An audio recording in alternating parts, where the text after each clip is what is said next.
Hello students, आज इस video के माध्यम से हम परस्मयी पद धातु को बड़ी ही आसान विधि के द्वारा लिखना सीखेंगे। एक ही विधि के द्वारा हम परस्मयी पद की सभी धातुएं पट, गम, वद, लिख, पा, खाद इत्यादि सभी धातुएं एक ही ट्रिक से हम सीख जाएंगे। सबसे पहले हम देखते हैं कि धातु कितने प्रकार की होती है। धातु संस्कृत में हमारे 3 प्रकार की होती है: परस्मयी पद धातु, आत्मनेपद धातु और उभयी पद धातु। परस्मयी पद धातु जैसे पट, गम, वद, लिख, पा इत्यादि। आत्मनेपद धातु सेव, याच, लब इत्यादि। और उभयी पद, उभय मतलब दोनों, जो परस्मयी पद में भी चलते हैं जिसके रूप, और जो जिसके रूप आत्मनेपद में भी चलते हैं, वो उभयी पद धातु कहलाती है, जैसे क्री, याच इत्यादि। तो धातु लिखने से पहले हम ये जान लेंगे कि धातु में लकार कितने प्रकार के लकार होते हैं। एक धातु में हमारे पास 10 प्रकार के लकार होते हैं, परंतु हमारे पाठ्यक्रम में केवल 5 ही लकार दिए गए हैं। लकार मतलब जिसे हिंदी में काल कहा जाता है, इंग्लिश में टेंस कहा जाता है, उसे ही संस्कृत में लकार कहा जाता है। लट लकार मतलब वर्तमान काल, प्रेजेंट इंडेफिनिट टेंस। लोट लकार आज्ञा काल, आज्ञा देने के लिए यदि किसी को ऑर्डर दिया जाता है तो संस्कृत में लोट लकार का प्रयोग किया जाता है। लंग लकार भूतकाल मतलब पास्ट इंडेफिनिट टेंस। विधि लिंग लकार चाहिए के अर्थ में, जब हम चाहिए के अर्थ में कोई हमारे पास वाक्य आता है तो हम उस वाक्य को बनाने के लिए संस्कृत में विधि लिंग लकार का प्रयोग करते हैं। लिरिट लकार, लिरिट लकार भविष्य काल के लिए, फ्यूचर इंडेफिनिट टेंस के लिए। जब हमें भविष्य की कोई बात करनी होती है कि जैसे वह जाएगा, वह खाएगा, वह लिखेगा, तो हम इसमें लिरिट लकार का प्रयोग करेंगे। अब हम परस्मयी पद धातु को लिखने की विधि सीखते हैं। तो सबसे पहले हम परस्मयी पद धातु में हम पट धातु लेंगे। पट धातु को परस्मयी पद विधि के द्वारा बड़ी आसान ही विधि से लिखेंगे। तो सबसे पहले परस्मयी पद धातु का हम लट लकार करेंगे। लट लकार करने के लिए संस्कृत में, हिंदी में तो हमारे 2 प्रकार के वचन होते हैं, एक वचन और बहुवचन, परंतु संस्कृत में हमारे 3 वचन होते हैं, एक वचन, द्विवचन और बहुवचन।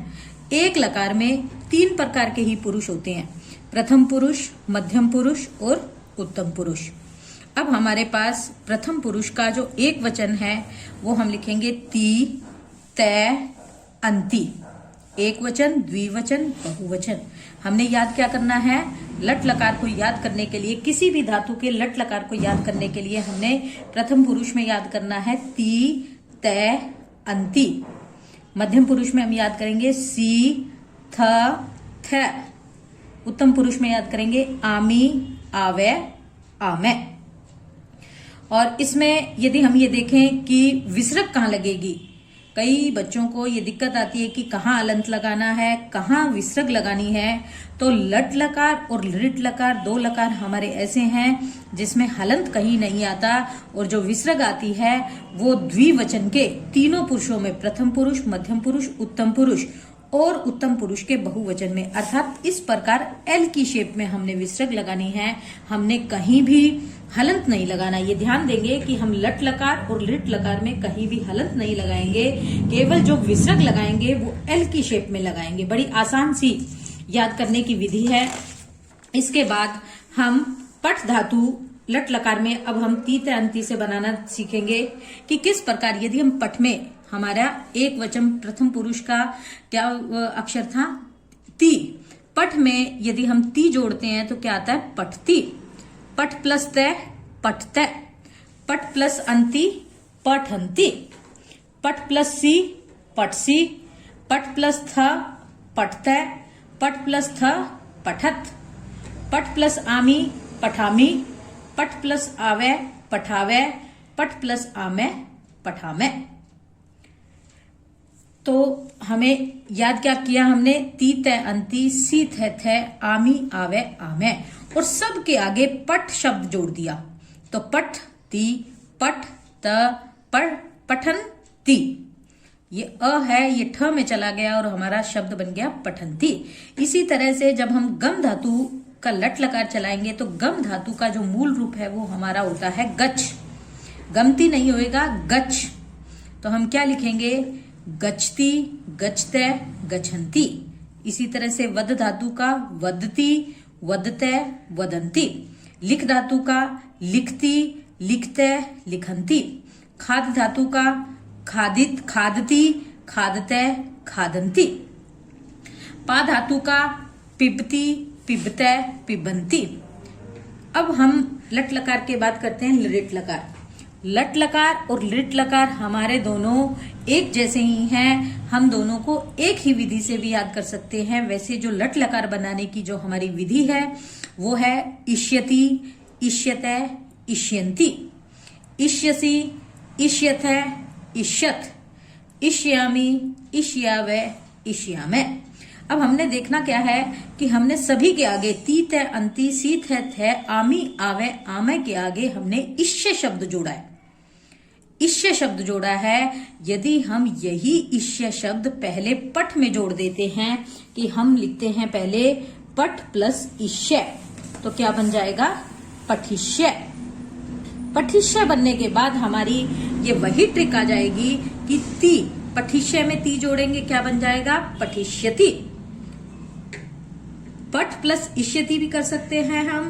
पहले इस शब्द को हम पठिष्य बना के फिर हम इसमें ती जोड़ के पठिष्यति भी बना सकते हैं। तो अब हम इस वीडियो के माध्यम से लिट लकार देखते हैं कि किस प्रकार से लिखा जाएगा। कि जब हम पठ में इष्यति जोड़ेंगे तो हमारा बनेगा पठिष्यति, पठिष्यते, पठिष्यन्ति। पठिष्यसि, पठिष्यथे, पठिष्यत। पठ में इष्यसि जोड़ा हमारा बन गया पठिष्यसि। पठ में इष्यथे जोड़ा बन गया हमारा पठिष्यत। पठ में इष्यथ जोड़ा हमारा बन गया पठिष्यत। पठ में इष्यामि जोड़ा बन गया पठिष्यामि। पठ में इष्यावे जोड़ा पठिष्यावे और पठ में इष्यामे जोड़ा पठिष्यामे। हम इसे इस प्रकार भी याद कर सकते हैं कि पठ का जो लिट लकार का मूल रूप है वो क्या होता है? पठिष्य। गम का जो मूल रूप है वो क्या होता है? गमिष्य।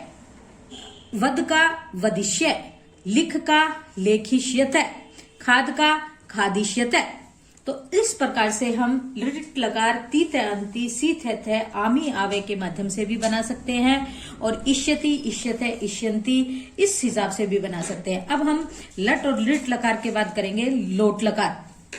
अब हमारे पास लोट लकार लिखने की विधि बताती हूँ कि उसी प्रकार 3 पुरुष और 3 ही वचन। हमने याद क्या करना है लोट लकार में? तू, ताम, अंतु। फिर हमारा मूल रूप मतलब जैसे हमारे पास पठ धातु है तो मूल रूप मतलब यहाँ पठ लिख देंगे। भू धातु है तो हम यहाँ मूल रूप भव लिख देंगे। खाद धातु है तो हम यहाँ मूल रूप खाद लिख देंगे। लिख धातु है तो हम यहाँ मूल रूप लिख देंगे। मूल रूप लिखना है हमने, कुछ भी नहीं लगाना, ना विसर्ग लगानी ना हलंत लगाना। फिर हम लिखेंगे तम, त, आनी, आव, आम। हम ये देखेंगे कि इस लोट लकार में हमारे पास कहीं भी विसर्ग नहीं लगाई, हमने केवल 2 ही जगह हलंत लगाया है। केवल द्विवचन के ताम और तम में ही हलंत है। तो अब हम इसे पठ धातु के साथ विधि को जोड़ के देखते हैं कि क्या बनता है। यदि हम तू के साथ पठ लगा देंगे तो हमारा बन जाएगा पठतु। यदि हम ताम लगाएंगे तो पठताम और अंतु लगाएंगे तो पठंतु। फिर हम मूल शब्द लिख देंगे। फिर हम तम जोड़ेंगे तो बनेगा पठतम। त जोड़ेंगे तो बनेगा पठत। आनी जोड़ेंगे तो पठानी। पठ में आव जोड़ेंगे तो बनेगा पठाव और पठ में आम जोड़ेंगे तो बनेगा पठाम। तो लोट लकार भी हमने लोट लकार की भी विधि सीखी। इसी प्रकार खादतु, खादतु, खादताम, खादंतु, खाद, खादतम, खादत, खादानी, खादाव, खादाम। अब हम लंग लकार मतलब भूतकाल। भूतकाल मतलब पास्ट इंडेफिनिट टेंस। जब हमारे पास कोई हिंदी में वाक्य लिखा आता है जैसे वह गया, गया मतलब वो चला गया, क्रिया पास्ट में हो चुकी, उसको यदि हम संस्कृत में बनाएंगे तो वह की संस्कृत हमें पता है क्या होती है? स। गया मतलब गच और वह गया, तो हम इसमें गम धातु का लंग लकार लगाएंगे। वह अकेला है इसलिए प्रथम पुरुष का एक वचन स अगच्छत। वह गया। अब लंग लकार की विधि सीखेंगे। लंग लकार की सबसे बड़ी पहचान क्या है कि जिस लकार में सभी अक्षरों के आगे अ लगा हो, लंग लकार में सभी अक्षरों के आगे अ लगा देते हैं। हम ये अ सबसे बाद में लगाएंगे सभी शब्दों के आगे। पहले हम विधि देखेंगे। विधि हम कैसे सीखेंगे? त ताम न, त ताम न। फिर जो हमारा मूल शब्द है उसके आगे हम विसर्ग लगा देंगे, तम त, म आव आम। उसके बाद हम सभी 9 अक्षरों के आगे अ जोड़ देंगे। ठीक है, अब हम इसे पट के साथ जोड़ते हैं। हम ए सबसे बाद में लगाएंगे। हम क्या करेंगे? पहले हम पट लिखेंगे, फिर त लिखेंगे। पट में त जोड़ेंगे, पठत। पट में ताम जोड़ेंगे, पठताम। पट में न जोड़ेंगे, पठन। पट मूल शब्द है हमारा, उसके आगे हम विसर्ग लगा देंगे। फिर पट में हम तम जोड़ देंगे, पठतम। फिर पट में त जोड़ देंगे, पठत। पट में म जोड़ेंगे, पठम। पट में आव जोड़ेंगे, पठाव। और पट में आम जोड़ेंगे, पठाम। लंग लकार है, हमने सभी शब्दों के आगे अ लगाना है। तो हम अपठत, अपठताम, अपठन। जब हम ए जोड़ देंगे तो हमारा क्या शब्द बनेगा? ए पठत, ए पठताम, ए पठन। ए पठ, ए पठतम, ए पठत। ए पठम, ए पठाव, ए पठाम।